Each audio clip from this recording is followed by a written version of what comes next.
Hello, welcome to Water Sign Philippines. Ito yung reading natin for Water Sign, Cancer, Scorpio, Pisces.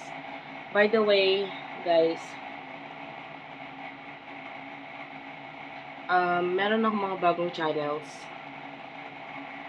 Ito yung bagong channels ko po. No, please do check it out. And dito na yung water sign. Of course, you are a water sign. But if you're dealing with other sign, feel free to check Earth sign, air sign, fire sign, Philippines. And kung gusto mo ng comedy kind of reading, Madam PTV. Ayan, kung gusto mo lang enjoy yung reading, etc. Medyo comedy yung style po dyan, you might want to check it out. By the way, kagaling ko lang po sa sakit, kaya medyo hindi ako nakapag-reading mga nakaraan. Ayan, nagkatrangkaso ako ngayon, may ubo pa po ako, pero tolerable naman na, kaya naman na mag-reading. So, maraming salamat sa mga iba na nagpahatid ng prayers nila, support sa akin. So, let's start your reading, water sign. For water sign, Cancer, Scorpio, Pisces, reading para sa'yo. Messages for water sign, please. For water sign.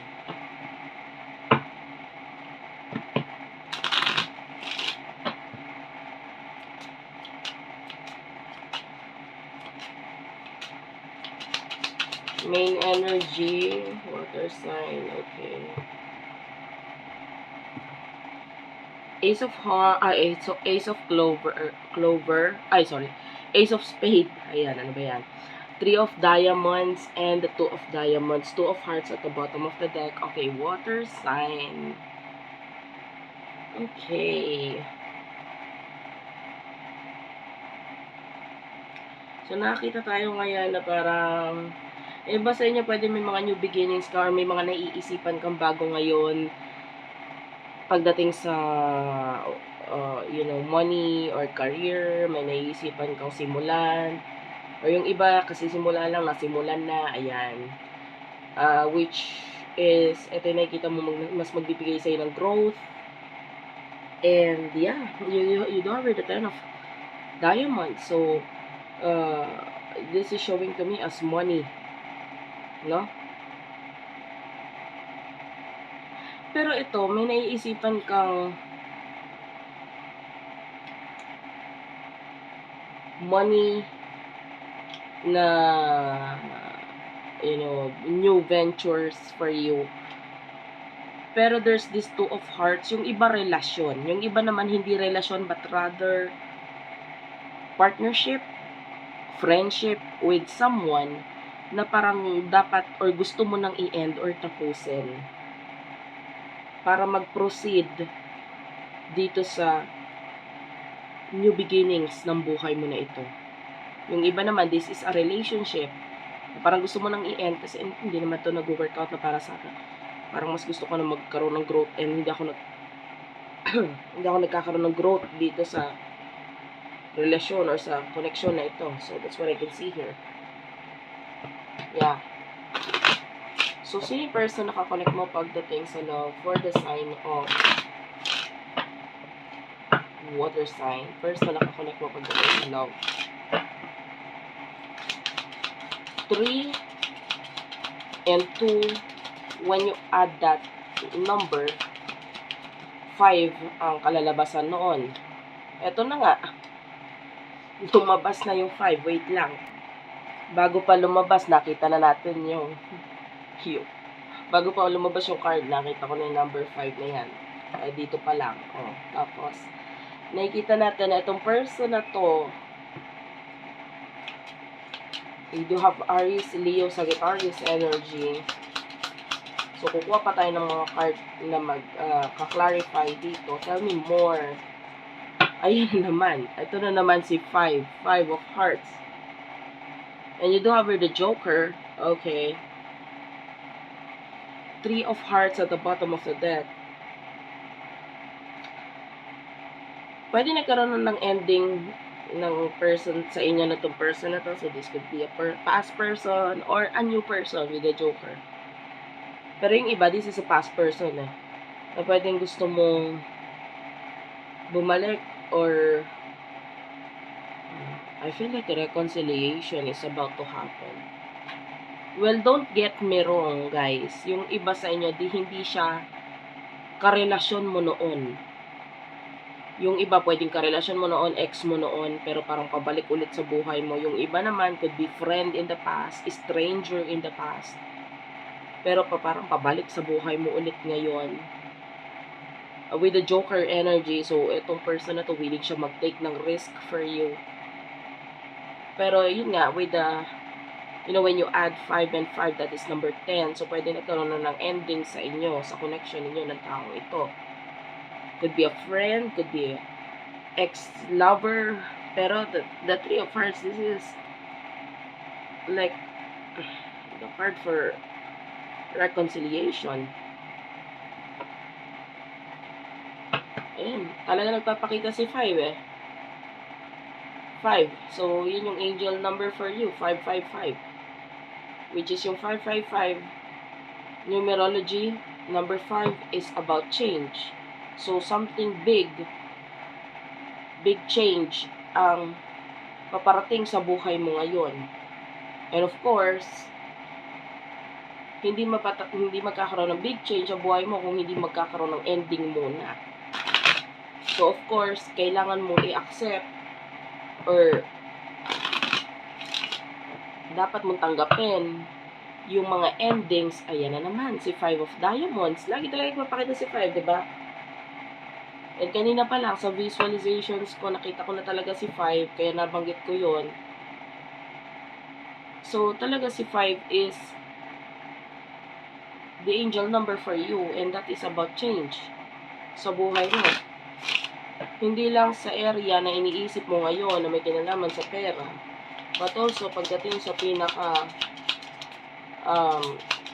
situation mo overall and sa love. Okay? So, ayan. Nandito na naman si 5 of Diamonds sa bottom of the deck mo. 9 of Clover is here.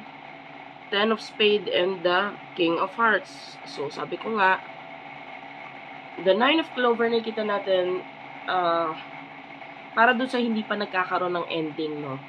Nandito na yung mga challenges kasi. And itong mga challenges na to is causing a lot of pag-iisip para sa'yo na i-end or tapusin na lang kesa ituloy pa. Tapos, wala rin namang patutunguhan. 'Di ba? Yung iba sa inyo, it could be relationship with someone na sinabi ko nga, pagdating sa karelasyon, ngayon, kung may karelasyon ka or maybe kaibigan mo ngayon, na parang nafe-feel mo, hindi na okay ang partnership namin itong taong to. Puno na ng challenge and I want to end this. Nandun na yung kagustuhan mo rin na i-end na to. To make change sa buhay mo mismo. Ano emotion ng person na to for you?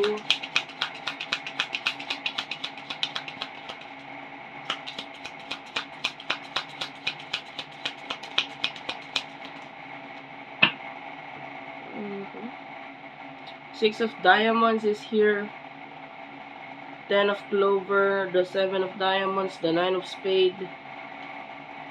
Hindi kasi energy ng person man nakuha natin dito eh. Ang nakuha natin dito is okay. So this could be a new person ito po parating. New person or past person na pabalik, Pero itong nakuha natin dito sa set na kinuha ko is the energy of the person na parang kapartner mo pa sa ngayon. And nakikita natin with the 10 of Clover, ayan mga challenges talaga. Responsibility. Pero nakikita natin with the 9 of Spade, punong-puno ng problema, stress.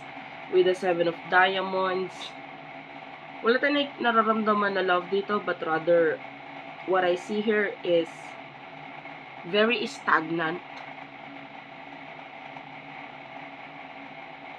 Alam mo yon, yung parang tuloy-tuloy lang yung agos ng connection kasi go with the flow na lang.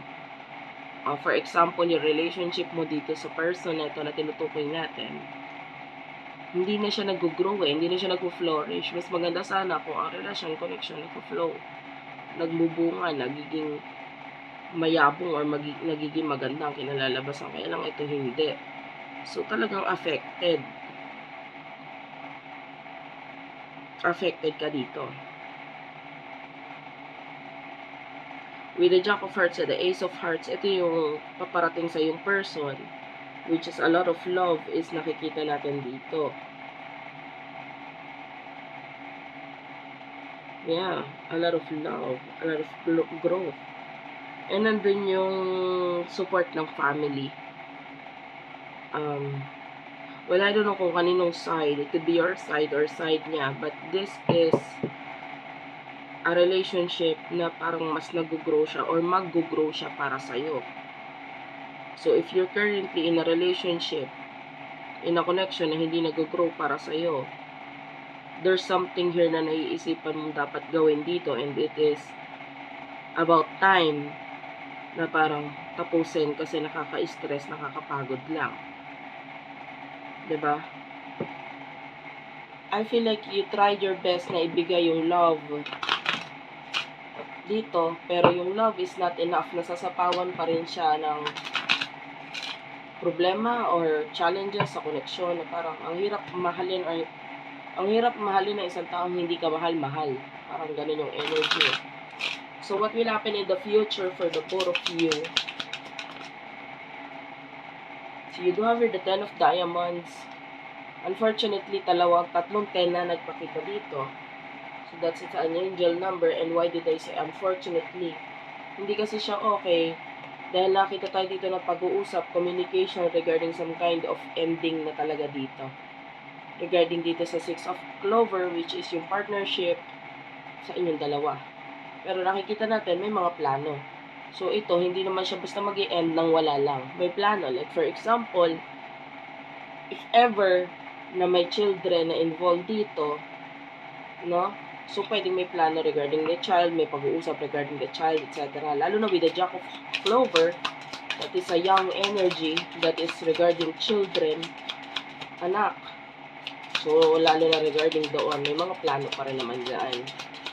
And, you know, I am not pro divorce or annulment noon. But, nung ginagawa ko na itong purpose ko, no, dito nagpagising sa akin, ito na mismo nagpagising sa akin na parang, no, there are times na kailangan din yon. Kasi, yung mga taong dumadating sa buhay natin, talaga namang they come and they go eh. Kasi part yun ng lesson sa buhay mo. For you to learn na